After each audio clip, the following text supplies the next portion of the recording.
अस्सलामुअलैकुम everyone, welcome to our YouTube channel. This is Iqra Abbasi और आज की वीडियो में मैं डिस्कस करने वाली हूँ एंडोक्राइन सिस्टम को। आज की वीडियो में हम डिटेल से देखेंगे कि एंडोक्राइन सिस्टम में कौन कौन से ग्लैंड्स जो हैं वो इन्वॉल्व होते हैं और वो कौन कौन से हार्मोन्स रिलीज़ करते हैं और उन हार्मोन्स का हमारी बॉडी के ऊपर क्या इम्पेक्ट होता है। So let's get started. सबसे पहले हम देख लेते हैं कि हार्मोन होता क्या है। तो hormones are the chemical molecules जो कि हमारी जो ब्लड स्ट्रीम है उसमें रिलीज़ होते हैं और जो हमारी बॉडी के अंदर जो ग्लैंड्स हैं, एंडोक्राइन ग्लैंड है, वो उन जो है वो केमिकल्स को, जो केमिकल मॉलिक्यूल्स हैं उनको रिलीज़ करते हैं हमारी ब्लड स्ट्रीम के अंदर, और जो कि जो हमारी बॉडी के सेल्स हैं और जो हमारी बॉडी के टिश्यूज़ हैं उसको इफ़ेक्ट करते हैं, उनकी एक्टिविटी को इफ़ेक्ट करते हैं। हमारी बॉडी के आप कह लें कि एक किस्म के ओवरऑल फंक्शनिंग को जो है वो इफ़ेक्ट कर रहे होते हैं। ठीक है? अगर सबसे पहले मैं डिस्कस करूँ तो हाइपोथैलेमस। अब मैं हाइपोथैलेमस को यहाँ पे क्यों डिस्कस कर रही हूँ, ये तो मैंने पिछली वीडियो में नर्वस सिस्टम का पार्ट जो है वो इसको बताया था और डिस्कस भी किया था। बेसिकली इसकी लोकेशन ब्रेन में होती है और इसका फंक्शन ये होता है कि ये ना एंडोक्राइन सिस्टम को जो है वो कनेक्ट करता है विद नर्वस सिस्टम। ठीक है? और ये बेसिकली पिट्यूटरी ग्लैंड को जो है वो रेगुलेट कर रहा होता है। मैंने पिछली वीडियो में भी इसको बताया था। ठीक है? और जो पिट्यूटरी ग्लैंड है, अगर मैं इसकी बात करूँ ना, तो ये आप कह लें कि मास्टर ग्लैंड होता है। ठीक है? और ये जो हाइपोथैलेमस होता है ये रेगुलेट करता है बॉडी के टेम्परेचर को, हंगर को और थर्स्ट को। अगर हम ग्लैंड्स की तरफ आएँ तो सबसे पहला जो ग्लैंड है एंडोक्राइन ग्लैंड, वो है पिट्यूटरी ग्लैंड।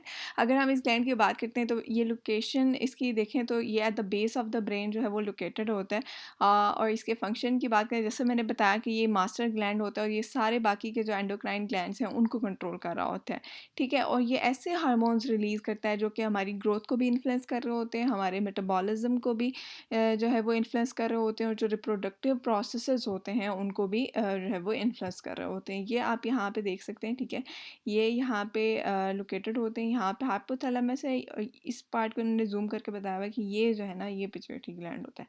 ठीक है? उसके बाद अगर मैं बात करूँ थायराइड ग्लैंड की, ठीक है, नेक्स्ट जो हमारे पास एंडोक्राइन ग्लैंड है वो है थायराइड ग्लैंड। बेसिकली ये लोकेटेड होता है इन द नेक, और ये दो तरह के हार्मोन्स रिलीज करता है, T4 और T3। ठीक है? थायरॉक्सिन और ट्राइडो थायरोनाइन। ठीक है? अगर हम इन दो जो है वो हार्मोन्स की बात करते हैं तो ये क्या करते हैं, ये रेगुलेट करते हैं हमारे मेटाबॉलिज्म को, हमारे एनर्जी लेवल को और हमारी ग्रोथ को। ठीक है? यहाँ पे ये लोकेटेड होते हैं। ठीक है? थायराइड ग्लैंड जो है वो यहाँ पे लोकेटेड होता है, और आप कह लें कि ये जो है वो हमारा जो जिसको हम ट्रैकिया बोलते हैं, ठीक है, जो विंड पाइप होता है, ठीक है, जहाँ से जिसकी हेल्प से हम सांस लेते हैं, ये उसके अराउंड जो है वो रैप्ड होते हैं। ठीक है? उसके बाद अगर हम बात करें उस हार्मोन की जो कि थायराइड ग्लैंड रिलीज़ करता है, थायरॉक्सिन, जिसका भी मैंने आपको बताया, तो इसका इफ़ेक्ट क्या होगा, अगर ये लो होगा तो क्या होगा, अगर ये हाई होगा तो इसका क्या इम्पैक्ट हो सकता है। तो अगर थायरॉक्सिन हार्मोन जो है वो ज़्यादा रिलीज़ करता है थायराइड ग्लैंड, तो आपकी हार्ट बीट तेज़ हो सकती है, आपका वेट लॉस हो सकता है, नर्वसनेस हो सकती है, आप में के अंदर हीट टॉलरेंस इनटॉलरेंस जो है वो हो सकती है due to elevated metabolic rates, क्योंकि हमने बताया कि ये मेटाबॉलिक रेट के अंदर इन्वॉल्व होता है। ठीक है? उसको रेगुलेट कर रहा होता है। तो अगर ये हाई होगा तो फिर जो है वो जो मेटाबॉलिक रेट है वो एलिवेटेड हो जाएगा, और आपके लिए आपके अंदर, आपकी बॉडी के अंदर जो हीट इंटॉलरेंस है वो जो है वो कॉज करेगा। ठीक है? उसके बाद अगर हम लो थायरॉक्सिन की बात करते हैं कि अगर थायरॉक्सिन हार्मोन कम रिलीज़ होता है तो क्या हो सकता है, तो आपको फटीग हो सकती है, आपके अंदर वेट गेन हो सकता है, अच्छा, कोल्ड इंटॉलरेंस हो सकती है। ठीक है? ड्राई स्किन हो सकती है, फिर हेयर लॉस भी हो सकता है, क्योंकि अब मेटाबॉलिक रेट जो है वो ज़ाहिर है स्लो हो जाएगा, क्योंकि मेटाबॉलिक रेट को कंट्रोल कर रहा होता है, और साथ ही साथ जो है आपकी जो एनर्जी प्रोडक्शन होती है वो भी जो है वो डिक्रीज़ हो सकती है। उसके बाद जो अगर हम नेक्स्ट ग्लैंड को डिस्कस करें तो वो है पैराथायराइड ग्लैंड। पैराथायराइड ग्लैंड जो है बिल्कुल थायराइड ग्लैंड के बिहाइंड जो है वो लोकेटेड होता है, और इसका फंक्शन ये होता है कि ये जो है ना हमारी ब्लड के अंदर जो कैल्शियम लेवल है उसको रेगुलेट करता है, हमारे बोन के मेटाबॉलिज्म को रेगुलेट करता है। ठीक है? यहाँ पे पिछली पिक्चर में मैंने आपको बताया था कि थायराइड ग्लैंड लोकेटेड होता है। ठीक है? और पैराथायराइड ग्लैंड जो ये वाली जगह होती है, ये आपको यहाँ पे नज़र आ रहा होगा। ठीक है? यहाँ पे जो है वो पैराथायराइड ग्लैंड जो है वो लोकेटेड होते हैं। उसके बाद अगर मैं बात करूँ एड्रीनल ग्लैंड्स की, तो एड्रीनल ग्लैंड्स जो हैं ये on the top of the kidneys, ये हमारी फॉर एग्जांपल अगर किडनी है, ठीक है, ओह सॉरी, ये अगर किडनी है, ठीक है, तो यहाँ पे जो है वो लोकेटेड होंगे on the top of the kidneys.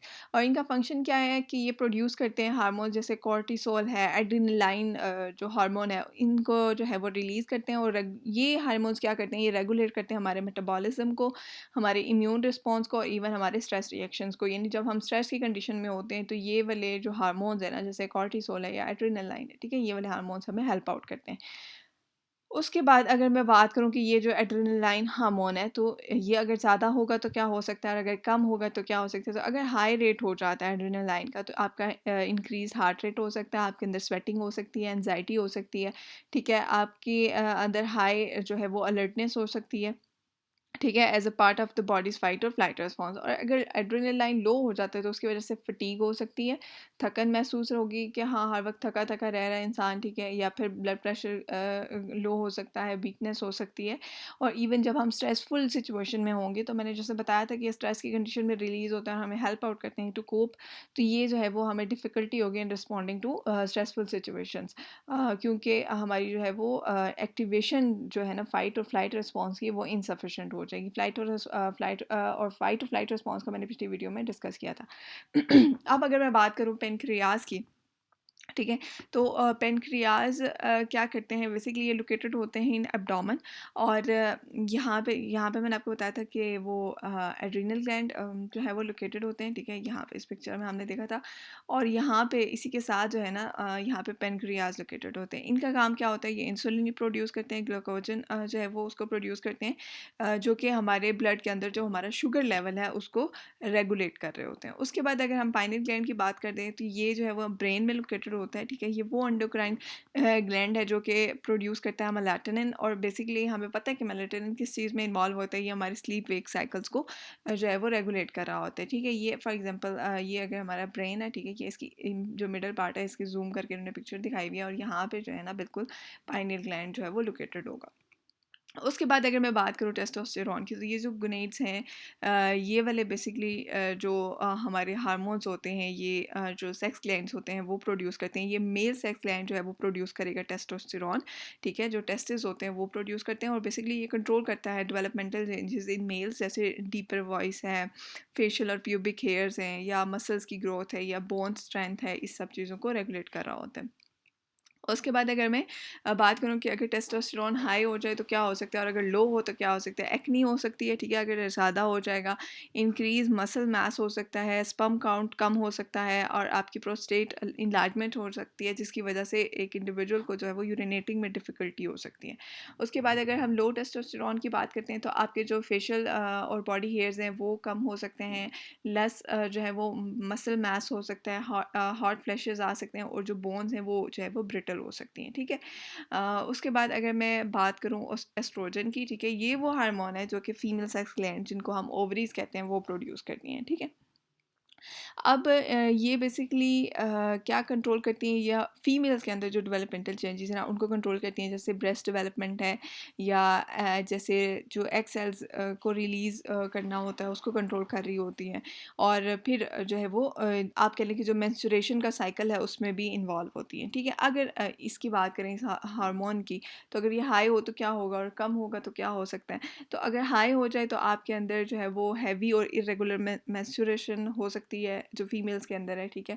उनके अंदर ब्रेस्ट टेंडरनेस हो सकती है, वेट गेन हो सकता है। और अगर यही हार्मोन कम होता है तो आप जो है वो जो फीमेल्स हैं वो मेंस्ट्रुअल साइकिल जो है उनका वो मिस हो सकता है, उनके मूड स्विंग ज़्यादा हो सकते हैं, उनके अंदर जो हॉट फ्लैशेस और नाइट स्वेट्स हैं वो भी हो सकते हैं।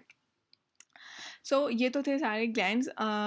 एक चीज़ को जानना ज़रूरी है कि ये जो हार्मोन्स हैं इनका, और ये जो एंडोक्राइन सिस्टम है, ये बड़ा ही इंपॉर्टेंट होता है हमारी बॉडी की फंक्शनिंग के लिए। और जितने भी हार्मोन्स हैं इनका बैलेंस होना ज़रूरी है for proper functioning. I hope कि आज की वीडियो आप लोगों के लिए इन्फॉर्मेटिव हुई होगी। मज़ीद ऐसी ही वीडियोज़ के लिए आप मेरे चैनल को सब्सक्राइब कीजिए, and don't like to like and share and comment. Thank you.